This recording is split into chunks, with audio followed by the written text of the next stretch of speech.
future dentists. I'm Dr. Rashmi Singh and today we are going to discuss about dental vaccine. ये छोटा सा chapter exam और practical दोनों ही point of view से बहुत important है, तो आज हम इस चैप्टर को डिटेल्स में डिस्कस करेंगे और इससे आने वाले सारे क्वेश्चन आंसर भी डिस्कस करेंगे. So without any further ado let's dive into it. तो फिर शुरू करते हैं आज का चैप्टर डेंटल वैक्सेस. हम इन कंटेंट्स के अंडर कवर करेंगे. सबसे पहले definition, uses, properties and classification और फिर different some details about different types of dental waxes.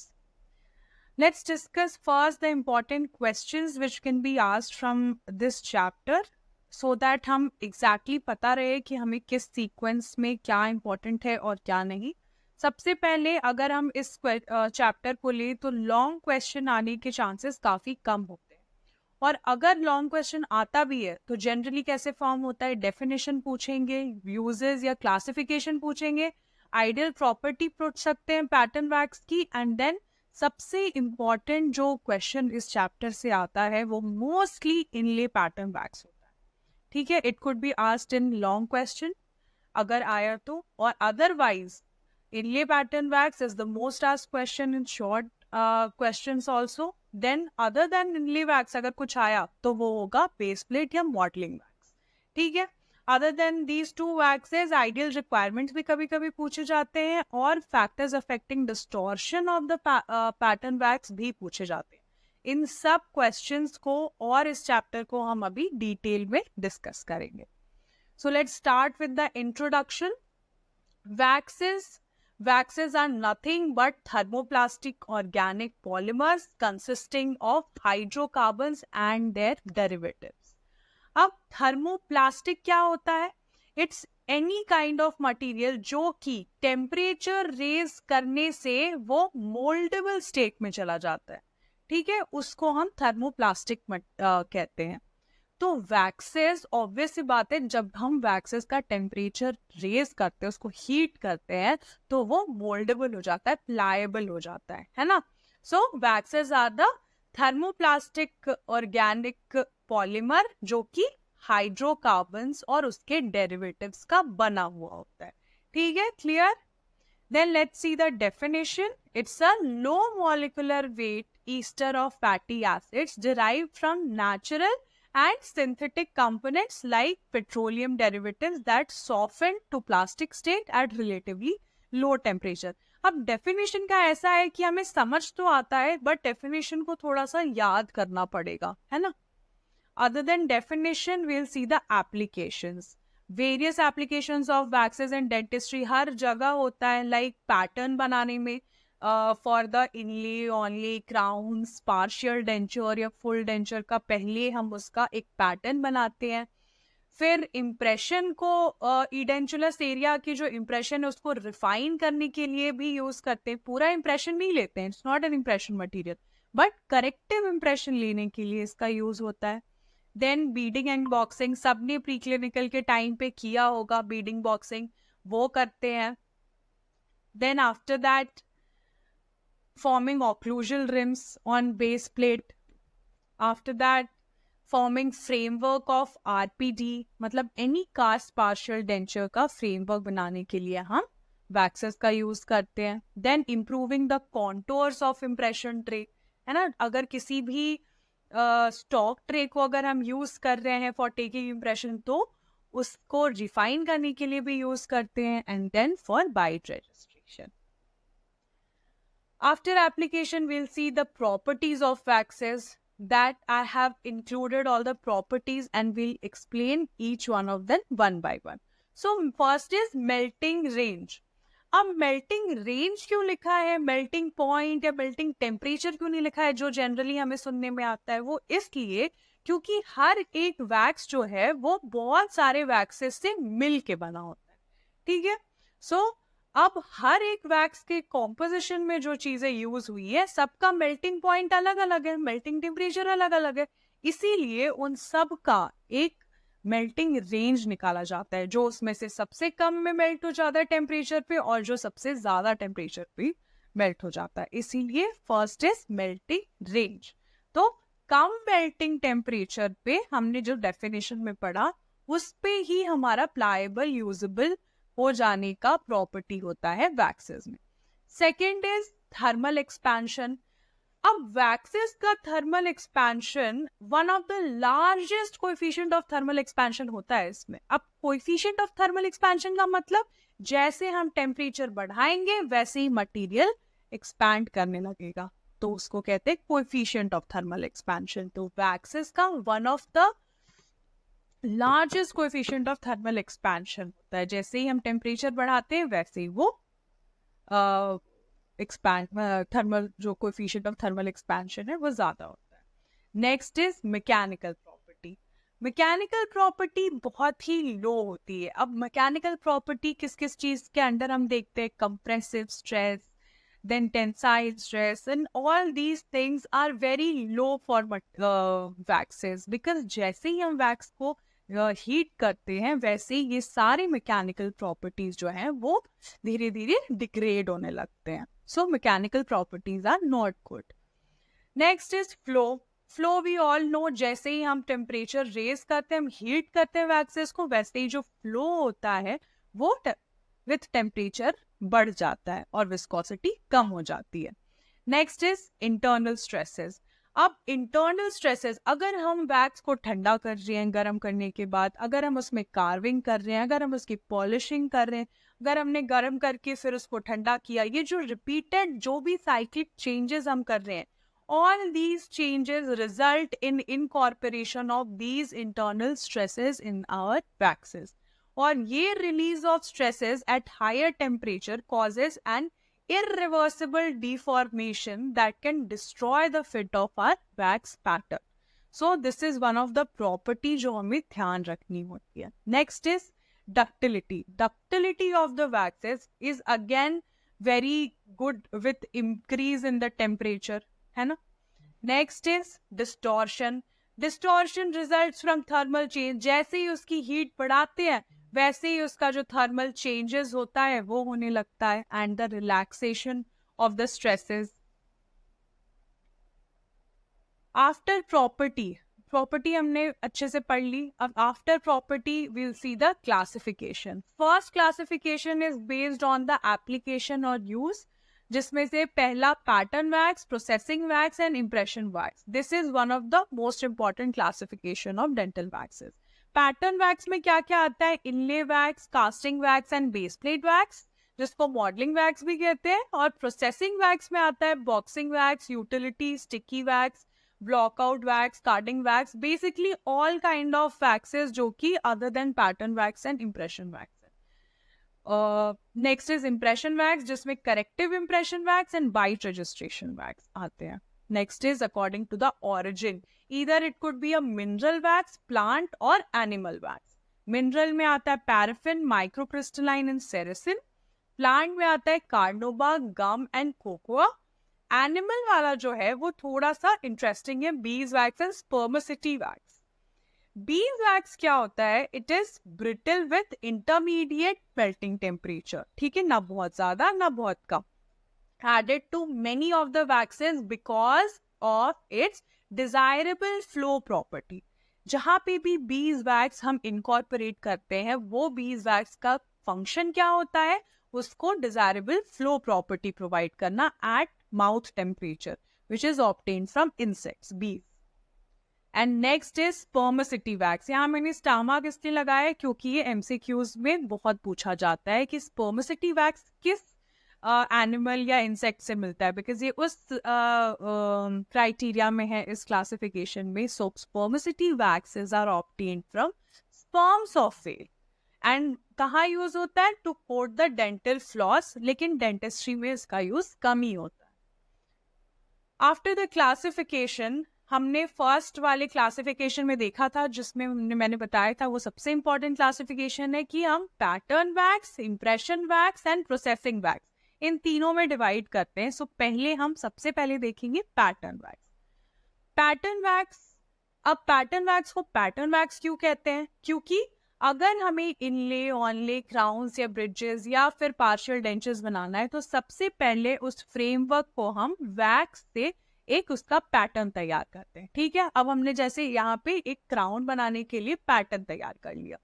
अब इस पैटर्न के बाद क्या करते हैं, उस पैटर्न का एक मोल्ड बना लेते हैं एक हीट रेजिस्टेंट इन्वेस्टमेंट मटेरियल का यूज करके। अब हमें मोल्ड बन गया। मोल्ड बनने के बाद हम उस वैक्स को एलिमिनेट कर देते हैं और उसके बाद हमें वो मोल्ड रेडी हो गया।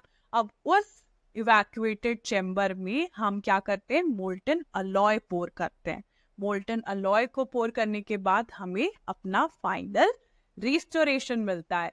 तो अब ये पूरा रिस्टोरेशन बनाने के लिए हमने क्या किया, हमने एक पैटर्न पहले तैयार किया। हमने पहले ही उसका वैक्स रेप्लिका बना लिया था, जिसको अल्टीमेटली हमने वो उसका मोल्ड बनाया और उसी मोल्ड में हमने पोर कर दिया metal.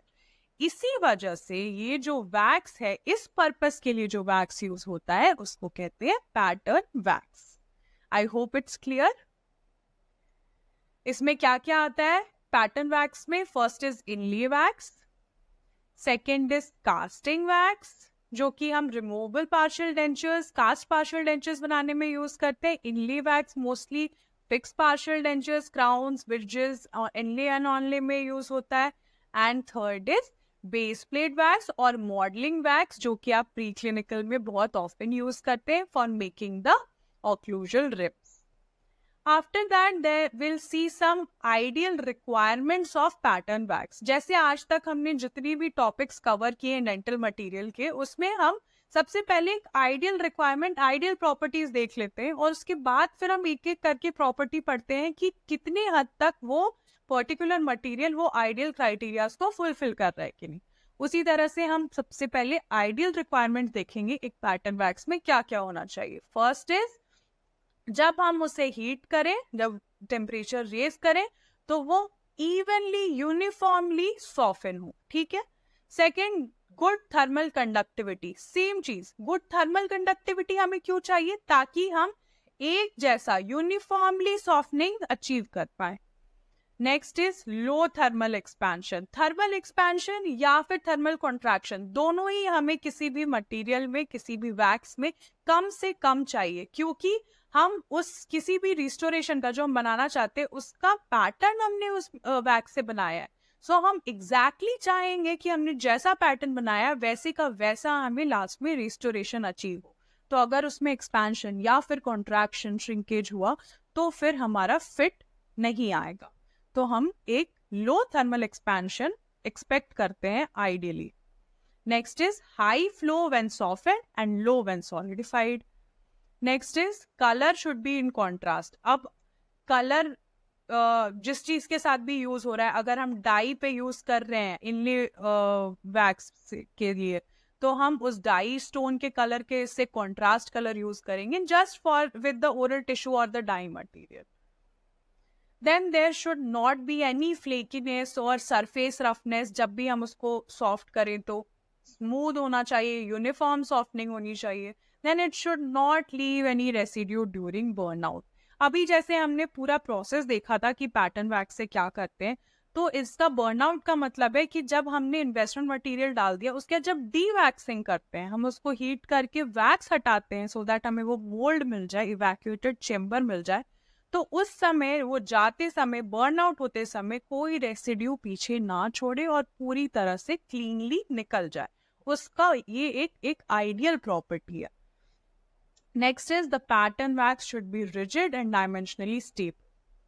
Then it should able to carve to a very thin layer. जैसा हमें restoration required है, अगर restoration में हमें thin layer required है, तो हम वो ideally वो material हम उतनी thin layer में carve कर सके। Next, non-volatile residues of waxes, जो कि उसके ओरिजिनल वेट के 0.10% का मैक्सिमम लिमिट इतनी है। ठीक है, at an ignition temperature of 700 degree Celsius. So first is, now let's start the inlay pattern wax. अभी हमने पैटर्न वैक्स के बारे में थोड़ा सा कॉमन देख लिया कि पैटर्न वैक्स को पैटर्न वैक्स क्यों कहते हैं, and then what are the ideal properties जो पैटर्न वैक्स में चाहिए। Now we will start with the inlay pattern wax. This is the most important topic जो कि एग्जाम में पूछा जाता है। सो we'll cover this in detail and then in the end जैसे ये inlay pattern wax हम finish करेंगे हम एक बार उसका recap करेंगे.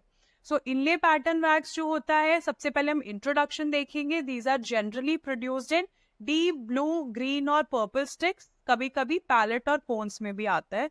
क्यों यूज होता है हमने ऑलरेडी देख रखा है. To prepare the patterns for inlays, crowns and portions of partial denture. Portion of partial denture, not the whole cast partial denture. Technique सब कौन से हैं जिनमें ये वैक्स का यूज करके हम पैटर्न बना सकते हैं. फर्स्ट इज डायरेक्ट टेक्निक जिसपे हम डायरेक्टली पेशेंट के माउथ में ही पैटर्न बना रहे हैं. And second is indirect technique में पैटर्न पहले हम एक मॉडल या डाई पे बनाते हैं जहाँ पे उसका मिनिमल फ्लो होना चाहिए रूम टेम्परेचर के और उसके बाद हम वो पैटर्न इन्वेस्ट करते हैं. Next is the composition of inlay wax. Now inlay wax is very important. So we have to remember the composition of inlay wax. जब भी हम किसी भी डेंटल मटेरियल का कॉम्पोजिशन लिखेंगे, मैंने पहले भी बताया है, कॉम्पोनेंट एंड फंक्शन तो होना ही चाहिए. आप परसेंटेज भले ही एक बार के लिए स्किप कर जाओ या फिर थोड़ा सा 19-20 मेजर लिख दो, लेकिन कॉम्पोनेंट अलॉन्ग विथ फंक्शन तो होना ही चाहिए. जिसमें पैराफिन वैक्स क्या करता है, उसकी मोल्डिंग प्रॉपर्टीज बढ़ाता है. कार्डोबा वैक्स क्या करता है, डिक्रीज करता है फ्लो को और उसका एक ग्लॉसी सरफेस प्रोड्यूस करता है. गम डामर क्या करता है, resist cracking and flaking off the material. Then ceresin का क्या काम है, ये improve toughness and carving characteristics. And bee wax हमने ऑलरेडी देख लिया था, डिजायरेबल फ्लो प्रॉपर्टी प्रोवाइड करता है. अब as inlay wax is very important, तो मैंने इसका एक निमोनिक तैयार किया था अपने वीडियो स्टेज में. निमोनिक अब क्या है, PCGCB. ठीक है. अब इसी सीक्वेंस में याद रखना इसलिए जरूरी है, अगर ये सीक्वेंस याद रहेगा तो ये परसेंटेज भी याद रहेगा कि अब 60% मेजर पैराफिन है इसमें, देन कार्नोबा है इसमें, गम डामर है, देन सेरिसिन है एंड देन बी वैक्स है. अब जी से और कोई कंपोनेंट होता नहीं है, तो I feel it's very easy to remember gum dammar and bees wax also. But carnauba and ceresin both has C, so we have to remember कि सबसे पहले जो सी आ रहा है that is carnauba and then ceresin. अब आप जैसा आपको याद रहे आप वैसा बना सकते हैं, PCGCB. अब जितना फनी निमोनिक हो आई फील उतना ज्यादा याद रहता है, तो इसको याद रख सकते हैं. जैसे प्रियंका चोपड़ा गई कार से Bombay, that is somehow we use to remember. तो Priyanka Chopra that is paraffin carnauba, गई यानी गम डामर एंड कार से is ceresin and then Bombay that is bees wax. I hope अगर आपको कुछ और इंटरेस्टिंग लगता है तो आप वो यूज कर सकते हैं, बट देन ये भी आप यूज कर सकते हो. सो that is kind of a mnemonic. Next is the classification of inlay wax, that is classified into 3 types.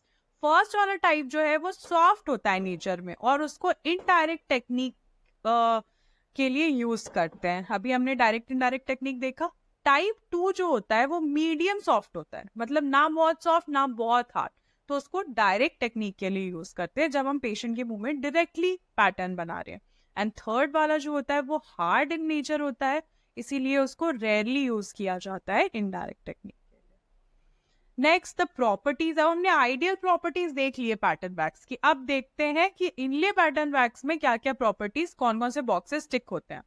अब ये first of all ADA specification number 4 है for the dental inlay casting wax. Property number 1, it has good flow over mouth temperature and it is rigid below. That is an ideal thing. Second, it is contrasting color to tissue and dye. Third, इसका low thermal expansion and contraction है, यानी वो बहुत dimensionally stable है, इसीलिए हम जो भी प्रोसेसेस बना रहे हैं उसका पैटर्न इनले वैक्स को यूज करके बनाते हैं. Next, it is very easy to carve, तो मतलब कि हम इसके थिन लेयर्स भी कार्व कर सकते हैं और जैसी एनाटमी देना चाहे हम प्रोवाइड कर सकते हैं. एंड देन जब बर्नआउट होता है, जब डी वैक्सिंग की जाती है इन्वेस्टिंग के बाद, तो there is no residues left behind from this wax. So all are plus points. That is why we use inlay pattern wax so much.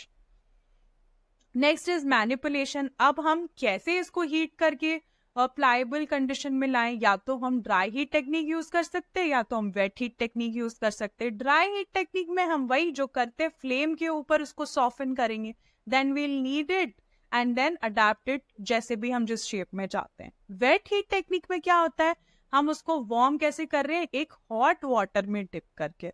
अब वेट हीट टेक्निक उतना प्रेफर्ड नहीं होता है, क्योंकि अगर हमने उसको पानी में डुबाया तो उसमें वाटर बबल ट्रैपमेंट के चांसेस बढ़ जाते हैं। इसीलिए सबसे ज्यादा हम ड्राई हीट टेक्निक यानी फ्लेम पे उसको हीट करके यूज करने का प्रेफर करते हैं। नेक्स्ट इज वेरी इंपॉर्टेंट, ये इटसेल्फ एक शॉर्ट नोट्स आता है कि what are the causes and factors affecting the distortion. So हम एक एक करके सारे फैक्टर्स डिस्कस करेंगे, और मैंने उसके साथ ही एक अलग से बॉक्स बना के उसका रिटन मैटर भी दिया है, so that you will know कि एग्जैक्टली किस हेडिंग के अंदर क्या क्या रिटन मैटर लिखना है आपको, ताकि एग्जाम के पॉइंट ऑफ व्यू से नोट्स भी रेडी हो जाए। So first factor is uneven softening of wax की वजह से डिस्टॉर्शन कॉज होता है। अब अनइवन सॉफ्टनिंग ऑफ वैक्स क्या करता है, that leads to internal stress incorporation in the pattern. और अब ये जो इंटरनल स्ट्रेस इनकॉर्पोरेट हुआ वो स्लोली रिलीव होगा ओवर द टाइम, और उसकी वजह से क्या होगा, with time that will lead to distortion और warpage. Second, uneven application of pressure. अब फर्स्ट था अनइवन सॉफ्टनिंग, अब सेकंड है uneven application of pressure. During softening या अडेप्ट करते समय हम एक जगह ज्यादा प्रेशर लगा रहे हैं, दूसरी जगह कम प्रेशर लगा रहे हैं। इसकी वजह से क्या होगा, जो इंटरमॉलिक्यूलर डिस्टेंस है वो एक जगह पे अलग होगा और दूसरी जगह पे अलग होगा, और इस वजह से डिस्टॉर्शन होने की चांसेस ज्यादा बढ़ जाते हैं। Third point, adapting of molten wax in increment to increase the to already set wax. अब हम जैसे रिम बना वैक्स पैटर्न बना रहे हैं, अब हमने हीट किया, हमने अडेप्ट किया। अब एक बार जो वैक्स सेट हो गया, उसके बाद अगर हम उसमें मोल्टन वैक्स यूज कर रहे हैं, अगर और ऐड कर रहे हैं, अडेप्ट कर रहे हैं, तो भी डिस्टॉर्शन होने के चांसेस होते हैं, क्योंकि adapting of the molten wax in increment to an already set mass, उसकी वजह से हम क्या कर रहे हैं, उसमें स्ट्रेसेस इंड्यूस कर रहे हैं, क्योंकि एक ऑलरेडी कूल हो चुका है और एक मोल्टन वैक्स है, और दोनों में वही चीज हो गई कि टेम्परेचर का डिफरेंस हुआ, और उस वजह से हम उसमें इनकॉर्पोरेशन ऑफ स्ट्रेसेस कर रहे हैं, जिसकी वजह से डिस्टॉर्शन कॉज हो सकता है। Next is carving. जैसे अभी हमने ऑलरेडी मैंने बताया था कि कार्विंग करने से या फिर हीटेड वैक्स को कूल करने से अगेन एंड अगेन उसमें अगर चेंजेस आ रहे हैं, तो हर एक तरह से उसमें जो कार्विंग की वजह से अगर अननेसेसरली हम ओवर उसको कार्व कर रहे हैं, तो क्या होगा, that will cause change in the intermolecular distance, जिसकी वजह से डिस्टॉर्शन हो सकता है। Next is storage time. अब क्या है कि कितना पुराना वो मटेरियल है, longer the storage time more is the distortion, क्योंकि जैसे अभी हमने पढ़ा, अब स्ट्रेस इनकॉर्पोरेट करना हम मिनिमाइज कर सकते, लेकिन पूरी तरह से खत्म नहीं कर सकते कि हम ऐसा बोल दें कि बिल्कुल जीरो स्ट्रेस इनकॉर्पोरेशन हो ही नहीं सकता है, क्योंकि हमें उस वैक्स को हीट तो करना ही पड़ेगा, और हीट और कूल होता रहेगा, और जैसे ये साइक्लिक चेंजेस होंगे उसमें इनकॉर्पोरेशन ऑफ स्ट्रेस अनएविटेबली होगा ही होगा, हम बस उसको मिनिमाइज कर सकते हैं। तो अब जो स्ट्रेसेस हुए उसमें हमने इनकॉर्पोरेट कर लिए, विथ टाइम वो स्ट्रेसेस रिलीज होते रहते हैं, और उसकी वजह से डिस्टॉर्शन होने के चांसेस होते हैं। इसीलिए जितना पुराना हमारा वो पैटर्न है, उतना ज्यादा डिस्टॉर्शन होने के चांसेस होते हैं, because of the relief of these internal stresses. Next is effect of storage temperature. अब ये भी डिपेंड करता है कि एक तो कि स्टोरेज टाइम कितने टाइम से स्टोर किया है, दूसरी चीज कि कितने टेम्परेचर पे किस इन्वायरमेंट में हमने उसको स्टोर कर रखा है। अगर टेम्परेचर हाई होगा तो डिस्टॉर्शन भी ज्यादा होगा। Next is temperature of the fabrication. अगर हम फैब्रिकेट करते समय हमने उसको एक्सट्रीमली हीट कर दिया है, तो उसमें भी चांसेस ऑफ डिस्टॉर्शन ज्यादा होगा। Next is technique of fabrication. हमने देखा दो टेक्निक पढ़ा हमने, direct technique and indirect technique. Direct technique में क्या हो रहा था, पेशेंट के मुंह में हम डायरेक्टली कर रहे थे. So in direct technique any distortion can be corrected before investing. And next is bulk size. अब हमने किस चीज का पैटर्न बनाया है, ठीक है, उस पे भी डिपेंड करता है. अगर हमने बड़ा कास्ट पार्शियल डेंचर का पैटर्न बनाया है, या फिर हमने एक सिंगल क्राउन का पैटर्न बनाया है, इस पे भी डिपेंड करता है. सो जितना बड़ा पैटर्न उतने ज्यादा चांसेस होते हैं डिस्टॉर्शन के. So these are some of the factors and causes which can cause distortion और अफेक्ट द डिस्टॉर्शन. अब हम इसको कम कैसे कर सकते हैं? यहाँ पे एलिमिनेशन नहीं लिखा है, यहाँ लिखा है reduction of distortion. That could be done first by the pressure should applied uniformly in order to have equal intermolecular distance. और ये कैसे अचीव हो सकता है? By melting the wax into first the matrix band और die, ताकि हमें अपने फिंगर प्रेशर से ना करना पड़े, which helps to increase the homogeneity. ठीक है, अगर फिंगर प्रेशर से कितनी भी कोशिश कर ले, वो होमोजेनिटी अचीव नहीं हो सकती है. Second, the pattern should be invested immediately, ताकि हम वो जो स्टोरेज टाइम है और जो स्टोरेज टेम्परेचर है, ये सब चीजें अवॉइड कर सके, वो सारे फैक्टर्स को हम अवॉइड कर सके. एंड नेक्स्ट, सिर्फ एडीए स्पेसिफाइड वैक्स ही यूज करें. ठीक है, so these are the 3 methods जिससे हम ये डिस्टॉर्शन को रिड्यूस कर सकते हैं. अब हमने इनले पैटर्न वैक्स पूरा पढ़ लिया. लेट्स रिकैप, हमने क्या क्या देखा. फर्स्ट हमने इंट्रोडक्शन एंड यूजेस देखा. सेकंड हमने देखा कि कौन सी टेक्निक से हम इससे पैटर्न बना सकते हैं. ठीक है, direct and indirect technique. Then composition देखा, जिसमें हमने निमोनिक्स देखा था. प्रियंका चोपड़ा गई कार से बॉम्बे. ठीक है, नेक्स्ट इज क्लासिफिकेशन देखा कि हम उसको 3 पार्ट्स में डिवाइड करते हैं. Part 1, 2, 3. 1 was soft, 2 was medium soft and then 3rd was hard, और वो कहाँ कहाँ यूज होता है. देन हमने प्रॉपर्टीज देखी उसकी, कि आइडियल प्रॉपर्टी हम पढ़ चुके थे. अब इनले में पैटर्न वैक्स में कौन सी प्रॉपर्टी थी. एंड देन हमने मैनिपुलेशन देखा कि कैसे करते हैं. एंड देन हमने कॉजेज और रेमेडी देखी डिस्टॉर्शन की. सो अगर क्वेश्चन आता है इनले पैटर्न वैक्स पे, तो हमें इन हेडिंग्स के अंदर उसको कवर करना. Next comes casting wax. Casting wax is used for making the pattern for metallic framework of removable partial denture and other similar structures when fabricated from casting waxes. ठीक है, सो हमें क्या याद रखना है? जब कास्ट पार्शियल डेंचर की framework का पैटर्न बनाते हैं, तो वो हम कास्टिंग वैक्स को यूज करके बनाते हैं, जो कि अवेलेबल होता है थिन शीट में, pre form shape like round, half round या फ्लैट में. और कॉम्पोजिशन जो होता है उसका इनले वैक्स के जैसे ही होता है. स्पेशल प्रॉपर्टी बस ये होती है कि अडेप्टेबल होता है after being Warne by using moist cotton, and it also Burns out without leaving any residues. Next is base plate wax. अभी मैंने जैसे इनिशियली बताया था कि सबसे इंपॉर्टेंट है inlay pattern wax exam point of view से, एंड अगर इनले पैटर्न वैक्स नहीं तो बेस प्लेट वैक्स. तो बेस प्लेट वैक्स को ही मॉडलिंग वैक्स भी कहते हैं, और ये हम प्री क्लिनिकल में बहुत यूज करते हैं, और ऑब्वियसली हम पेशेंट्स में के वर्क में भी यूज करते हैं. लैब में बहुत ही फ्रीक्वेंटली यूज होता है. It is supplied in thin sheets, we all have seen this. Use क्या है इसका? Registration of jaw relation, construction of trial dentures. Pink colour की वजह से वो जो जिंजाइवा को हम रेप्लिकेट कर पाते हैं, इसमें एस्थेटिक क्वालिटी के लिए दिया जाता है in the initial stages of denture construction fabrication. What is the composition of base plate wax? अब क्या है कि हर एक उसका निमोनिक नहीं बनाना चाहिए. अब हमने ऑलरेडी इनले पैटर्न वैक्स में निमोनिक पढ़ चुके हैं. अगर हम इसका भी बना लेंगे तो हम कंफ्यूज हो जाएंगे, और इसका बनाने की जरूरत भी नहीं है. इसमें क्या होता है, 70 to 80% या तो पैराफिन वैक्स या स्टेरिसिन वैक्स होता है. सो यू जस्ट रिमेंबर कि 70 to 80% इसमें पैराफिन या सेरेसिन होता है. That's all you need to remember. उसके बाद थोड़ा थोड़ा बाकी सब होता है. तो थोड़ा बीज वैक्स होता है. बीज वैक्स के बारे में मैंने अलग से भी बताया था. तो इसकी डिजायरेबल फ्लोप प्रॉपर्टी के लिए इसमें थोड़ा सा बीज वैक्स होता है. उसके अलावा कार्नोबा, नेचुरल, माइक्रोक्रिस्टलाइन एकदम 1.2, 2.5, 3% ये सब होता है. So even if you will mention कि 70 to 80% पैराफिन या सेरेसिन होता है, बाकी का 12% बीज वैक्स होता है। उसके आगे आप थोड़ा बहुत कुछ भी लिख दो, तो अगर आपको कुछ कार्नोबा याद है वो लिख दो, नेचुरल याद है, माइक्रोक्रिस्टल, तो भी चलेगा। So that's why we have not made any mnemonic for this.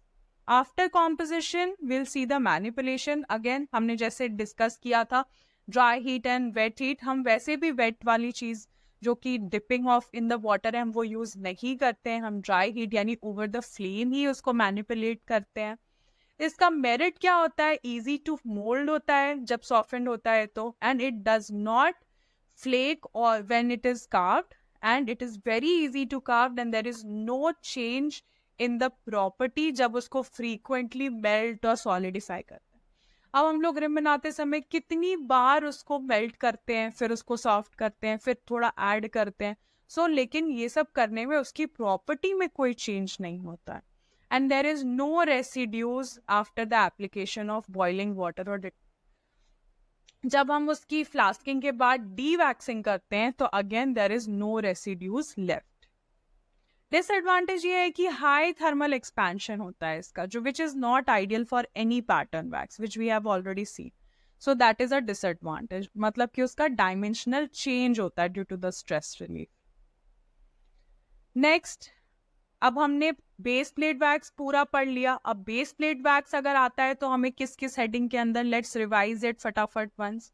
First is introduction and use, second is the composition, third is the manipulation जो हमने ड्राई हीट से देखा, देन इसके मेरिट्स एंड डीमेरिट्स यानी disadvantages क्या है।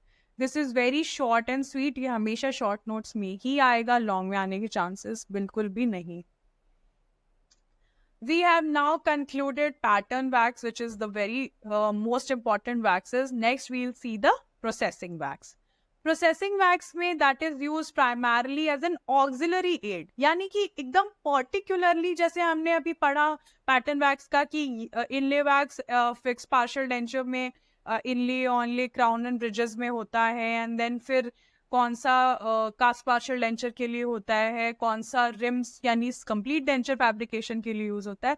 But in this processing wax इसमें auxiliary add यानी कि जो भी छोटे मोटे न्यूमरस टास्क के लिए जो भी वैक्सेस यूज होते हैं अदर देन मेकिंग पैटर्न्स और टेकिंग इम्प्रेशन, वो सारे वैक्सेस इसमें आते हैं, जो कि 3 मेजर क्राइटेरियाज में डिवाइड किया गया है, जिसको boxing wax, utility wax and sticky wax कहते हैं।